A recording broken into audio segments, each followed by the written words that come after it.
शिवसेना आणि रिपब्लिकन सेना, एक बाळासाहेबांच्या विचारांचा वारसा घेऊन चालणारी सेना आणि दुसरी भारतरत्न डॉक्टर बाबासाहेब आंबेडकरांच्या रक्ताचा वारसा घेऊन चालणारी सेना. त्यामुळं आमचं चांगलं जमेल. बुधवारी उपमुख्यमंत्री एकनाथ शिंदेंनी ही घोषणा केली. डॉक्टर बाबासाहेब आंबेडकरांचे नातू आनंदराज आंबेडकर यांच्या रिपब्लिकन सेनेसोबत शिंदेंच्या शिवसेनेनं युती केली.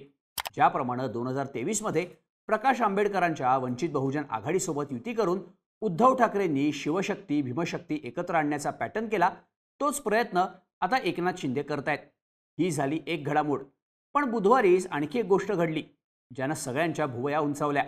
2029 पर्यंत आम्हाला तिकडे यायचा स्कोप नाही, पण तुम्हाला इकडे यायचा स्कोप आहे. त्याच्याबद्दल वेगळ्या पद्धतीनं विचार करू, असं म्हणत मुख्यमंत्री देवेंद्र फडणवीसांनी थेट विधान परिषदेत उद्धव ठाकरेंना ऑफर दिली. आता हे सगळं गमतीत झालं असलं तरी त्याचे राजकीय अर्थ काढले जाऊ लागले. मग त्यानंतर फोटो सेशनच्या वेळी शिंदे आणि ठाकरेंचं समोरासमोर येणं, तेव्हा त्यांच्यातलं अवघडलेपण, या सगळ्याचे व्हिडिओ महाराष्ट्रानं रिपीट करून बघितले. फडणवीसांच्या ऑफरवरून तर्क लावले जात असतानाच गुरुवारी उद्धव ठाकरे आणि देवेंद्र फडणवीसांची विधान भवनात भेट झाल्याच्याही बातम्या आल्या. आता शिंदेंनी रिपब्लिकन सेनेला सोबत घेणं आणि फडणवीसांनी थेट ठाकरेंना ऑफर देणं, यावरून चर्चा व्हायला सुरुवात झाली ती वेगळ्या समीकरणांची. शिंदे महायुतीतून बाहेर पडण्याची तयारी करतायत याची. गेल्या काही काळापासून शिंदेंचे मंत्री सातत्यानं अडचणीत येत आहेत. त्यामुळं शिंदे महायुतीत अस्वस्थ असल्याच्या बातम्या आल्या. मग शिंदेंनी अचानक दिल्ली दौरा केला. तिथं त्यांनी भाजपच्या वरिष्ठांशी भेट घेऊन त्यांच्याशी चर्चा केल्याचं सांगितलं गेलं. तेव्हा शिंदेंनी शब्द दिला की घेतला, अशी ही चर्चा झाली. पण आता घडलेल्या घडामोडींमुळे शिंदेंना एकटं लढण्याचा मेसेज भाजपकडून देण्यात आलाय का? शिंदे एकटं लढायची तयारी करायला लागलेत का, असं म्हटलं जात आहे. ह्यामागची कारणं काय, त्याचीच माहिती या व्हिडिओमधून जाणून घेऊयात. नमस्कार, मी शार्दूल आणि तुम्ही बघताय बोल भिडू. शिंदेंना भाजपनं एकटं लढायला सांगितलंय असं म्हणण्याचं पहिलं कारण म्हणजे मुंबई महापालिकेवर एकहाती वर्चस्व. सध्या उद्धव ठाकरेंसोबत युती करण्यासाठी राज ठाकरे वेट अँड वॉचच्या भूमिकेत आहेत. यामागचं कारण सांगितलं जातं ते म्हणजे जागा वाटप. शेवटपर्यंत ताणून धरायचं आणि जास्तीत जास्त जागा पदरात पाडून घ्यायच्या, अशी राज ठाकरेंची स्ट्रॅटेजी असल्याचं म्हटलं जातं. पण महायुतीचं चित्र मात्र वेगळं आहे. इथं आधीच एकनाथ शिंदे भाजपसोबत आहेत. त्यामुळं महापालिका निवडणुकांमध्ये भाजप आणि शिंदेंच्या सेनेत जागा वाटपावरून वाद होण्याची शक्यता जास्त आहे. त्याचं कारण म्हणजे शिंदेंचा इतिहास. 2022 मध्ये शिंदेंना मुख्यमंत्री करून भाजपनं सत्तेचा रिमोट कंट्रोल आपल्याकडे ठेवल्याची चर्चा झाली. पण मुख्यमंत्री म्हणून 2 वर्षात शिंदेंनी आपलं स्वतःचं असं एक अस्तित्व निर्माण केलं. सीएम म्हणजे कॉमन मॅन अशी इमेज तयार करून शिंदेंनी तळागाळातल्या लोकांचा पाठिंबा मिळवला. त्यामुळं त्यांच्यावर लागलेला गद्दारीचा टॅगही मागे पडला. थोडक्यात शिंदेंनी भाजपच्या हातात फक्त सत्तेचा रिमोट ठेवला, पण कंट्रोल मात्र स्वतःकडे घेतला. मग लोकसभा आणि विधानसभेला जागा वाटपात शिंदेंनी अजिबात तडजोड केली नाही. त्यांनी आपल्या हक्काच्या जागा आपल्याकडेच ठेवल्या. लोकसभेला ठाण्याच्या जागेवर भाजपनं दावा केलेला असतानाही शिंदेंनी ही जागा आपल्याकडे ठेवून नरेश म्हस्केंना तिथून निवडून आणलं आणि आपला बालेकिल्ला आपल्याकडेच ठेवला. मग कल्याण डोंबिवलीत आपले चिरंजीव श्रीकांत शिंदेंच्या विरोधात स्थानिक भाजपचं केडर असतानाही शिंदेंनी तिथून सुद्धा श्रीकांत शिंदेंना निवडून आणलं. मुंबईचा विचार केला तर सुरुवातीला मुंबईतल्या 6 जागांपैकी भाजप शिंदेंना फक्त मुंबई उत्तर पश्चिमची जागा सोडेल, बाकी 5ही जागा आपल्याकडे ठेवेल असं बोललं जात होतं. पण शिंदेंनी शिवसेनेच्या स्टँडिंग जागा आपल्याकडेच ठेवल्या आणि 6 जागांचं समीकरण 3-3 असं बरोबरीत सोडवलं. मग विधानसभेला भाजपनं मुंबईत 36 विधानसभा मतदारसंघांपैकी 22 जागांवर क्लेम केला, तर शिंदेंना फक्त 11 जागा मिळतील असं बोललं गेलं. अर्थात मुंबईत भाजपचे जास्त आमदार असल्यामुळं हा फॉर्म्युला आधी शक्य वाटत होता. पण तरीही शिंदेंनी अंतिम जागा वाटपात 14 जागा आपल्याकडे ठेवल्या. मग भाजपला 132चं संख्याबळ मिळालेलं असतानाही शिंदे शेवटपर्यंत मुख्यमंत्री पदासाठी अडून राहिल्याच्या चर्चा झाल्या. त्यामुळं शिंदेंना सूट दिली तर शिंदे आपल्याला जुमानणार नाही याची भाजपला जाणीव आहे.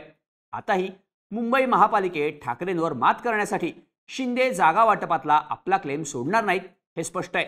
पण भाजपला काहीही करून मुंबईवर आपला झेंडा फडकवायचा आहे. त्यामुळं शिंदेंना जास्त जागा सोडाव्या लागल्या तर भाजपला ते शक्य होणार नाही. कमी जागा दिल्या तर भाजपनं शिंदेंचा वापर केल्याचे आरोप होणार. त्यात मुंबई महापालिकेत महायुतीला यश मिळालं तरी महापौरपद शिंदेंना द्यावं लागणार. नाहीतर शिवसेनेचा भगवा भाजपनं मुंबईतून हद्दपार केल्याचं नरेटिव्ह लोकांमध्ये जाऊ शकतं. हीच गोष्ट माहीत असल्यामुळं शिंदे जास्तीत जास्त जागा पदरात पाडून घ्यायची खेळी खेळू शकतात, ज्यामुळं मुंबईवर आपला झेंडा फडकवण्याचं भाजपचं स्वप्नच राहू शकतं. त्यामुळं शिंदेंची बार्गेनिंग पॉवर वाढू नये, त्यांनी मुंबई महापालिकेत जास्तीच्या जागा मागू नयेत आणि मुख्य म्हणजे जागा वाटपात शिंदेंवर अन्याय झाल्याचा ठपका आपल्यावर लागू नये म्हणून भाजपनं शिंदेंना एकटं लढण्याचा मेसेज दिल्याचं बोललं जात आहे. शिंदेंना एकटं लढण्याचा मेसेज भाजपनं दिलाय असं म्हणण्याचं दुसरं कारण म्हणजे ठाणे, कल्याण, डोंबिवलीसह इतर महापालिका. ठाणे हा एकनाथ शिंदेंचा बालेकिल्ला. ठाण्यात सुरुवातीच्या काळात भाजपचं वर्चस्व होतं, पण शिंदेंचे गुरु आनंद दिघेंनी ठाण्याची शिवसेना आणि शिवसेनेचे ठाणे हे समीकरण घट्ट केलं. शिवसेनेत पडलेल्या फुटीनंतरही शिंदेंनी ठाण्यावरचा आपला होल्ड सुटू दिलेला नाही. पण भाजपला ठाण्याचा आपला गड परत मिळवायचा आहे. त्यासाठी भाजपनं फिल्डिंग लावायलाही सुरुवात केली आहे. ठाण्याचे आमदार संजय केळकर यांच्या माध्यमातून भाजप ठाण्यात मोर्चे बांधणी करतोय.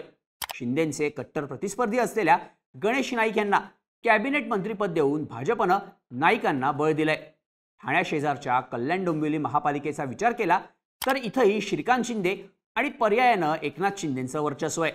पण इथंही श्रीकांत शिंदेंविरोधात भाजपची असलेली नाराजी उघडपणे समोर आली आहे. मग गणपत गायकवाड यांनी शिंदेंच्या महेश गायकवाडांवर केलेला गोळीबार, श्रीकांत शिंदेंच्या उमेदवारीला विरोध, या सगळ्यावरून इथंही भाजप आणि शिंदेंमध्ये संघर्ष असल्याचं दिसून येत आहे. त्यातच डोंबिवलीतून येणाऱ्या रवींद्र चव्हाण यांना भाजपचं प्रदेशाध्यक्षपद देऊन भाजपनं कल्याण डोंबिवलीत आपल्या कार्यकर्त्यांची फळी चांगलीच ऍक्टिव्ह केली आहे. ठाणे आणि मुंबईच्या शेजारची आणखी एक महापालिका म्हणजे मीरा भाईंदर. इथंही शिंदेंचा प्रभाव आहे, पण इथं आमदार नरेंद्र मेहता यांच्या माध्यमातून भाजपनं फिल्डिंग लावली आहे. त्यात मराठी विरुद्ध अमराठी वाद हा याच मीरा भाईंदरमध्ये पेटला होता आणि इथं निर्णायक असलेल्या गुजराती आणि मारवाडी मतदारांचा भाजपला पाठिंबा असल्याचं स्पष्टपणे दिसून येत आहे. त्यानंतर पालघर जिल्ह्यातल्या वसई विरार महापालिकेसाठीही भाजपची ताकद वाढली आहे. इथं भाजपनं बवियाच्या हितेंद्र ठाकूर यांना धक्का देत वसई आणि नालासोपाऱ्यात आपले आमदार निवडून आणलेत. तसंच गणेश नाईकांना इथलं पालकमंत्रीपद देऊन भाजपनं इथंही शिंदेंना शह देण्याचा प्रयत्न केलाय. नाशिकमध्ये तर भाजपनं गेल्या काही दिवसात पक्षप्रवेशांचा धडाका लावलाय. पक्षातल्या आमदारांचा विरोध असतानाही सुधाकर बडगुजर यांना भाजपनं पक्षात घेतलं. मग माजी शिक्षक आमदार अपूर्व हिरे, माजी स्थायी समिती अध्यक्ष गणेश गीते यांना पक्षात घेत भाजपनं आपली ताकद वाढवली आहे. शिवाय आता मामा राजवाडे आणि सुनील बागुल यांचाही भाजप प्रवेशाचा मार्ग मोकळा झाल्यानं नाशिक महापालिकेसाठी भाजपनं सगळी फिल्डिंग लावल्याचं दिसून येत आहे. आता संभाजीनगर महापालिकेबद्दल बोलायचं तर इथं शिंदेंचे खासदार आहेत, तर जिल्ह्यातल्या 9 विधानसभा मतदारसंघांपैकी 6 आमदार हे शिंदेंच्या शिवसेनेचे आहेत. त्यामुळं संभाजीनगरमध्ये शिंदे भाजपपेक्षा वरचढ असल्याचं दिसून येतं. पण याच संभाजीनगरमधले शिंदेंचे नेते अडचणीत आलेत. खासदार संदीपान भुमरे, मंत्री संजय शिरसाट यांच्यावर झालेल्या आरोपांमुळे शिंदे डॅमेज झालेत. एकंदरीतच जिथं जिथं शिंदेंचे स्ट्रॉंग होल्ड आहेत तिथं तिथं भाजपनं शिंदेंना बाजूला ठेवून तयारी करायला सुरुवात केल्याचं दिसून येत आहे. म्हणूनच शिंदे एकटं लढण्याची तयारी करत असल्याच्या चर्चा होत आहेत. शिंदेंना भाजपनं एकटं लढायला सांगितलंय असं म्हणण्याचं आणखी एक कारण म्हणजे व्होट शेअरची रंगीत तालीम. 2019ची विधानसभा निवडणूक भाजप आणि शिवसेना युतीत लढले तेव्हा काही महत्त्वाच्या जागांवर भाजपला शिवसेनेचा फायदा झाला. पण जेव्हापासून युती तुटली तेव्हा 2024 पर्यंत झालेल्या पोटनिवडणुकांमध्ये भाजपला अनेक ठिकाणी फटका बसला.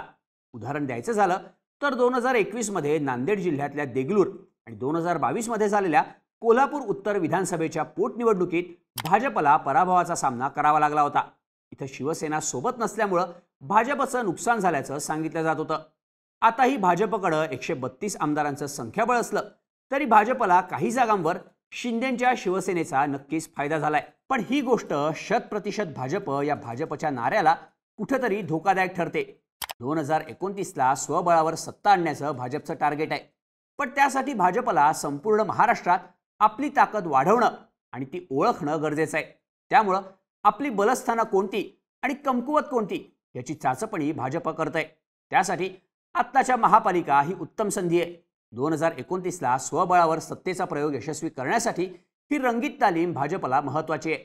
यावरूनच शिंदेंची गरज लक्षात येऊन 2029ला शिंदेंच्या शिवसेनेला सोबत घ्यायचं की नाही याबाबत विचार करू शकतो. त्यामुळेच महापालिका एकट्यानं लढा, मग सत्तेच्या वेळी युतीचा विचार करू, असा मेसेज दिल्लीतून एकनाथ शिंदेंना मिळाल्याच्या चर्चा होत आहेत. आता एकनाथ शिंदेंनी आनंदराज आंबेडकरांसोबत केलेली युती ही शिंदेंची स्वबळाची तयारी तर नाही ना, असंच बोललं जात आहे. तुम्हाला याबाबत काय वाटतं? भाजपनं खरंच शिंदेंना एकटं लढायला सांगितलंय का? ह्याबद्दलच्या तुमच्या प्रतिक्रिया आम्हाला कमेंट करून नक्की सांगा आणि अशाच माहितीपूर्ण व्हिडिओजसाठी बोल भिडूच्या यूट्यूब चॅनलला सबस्क्राईब करायला विसरू नका.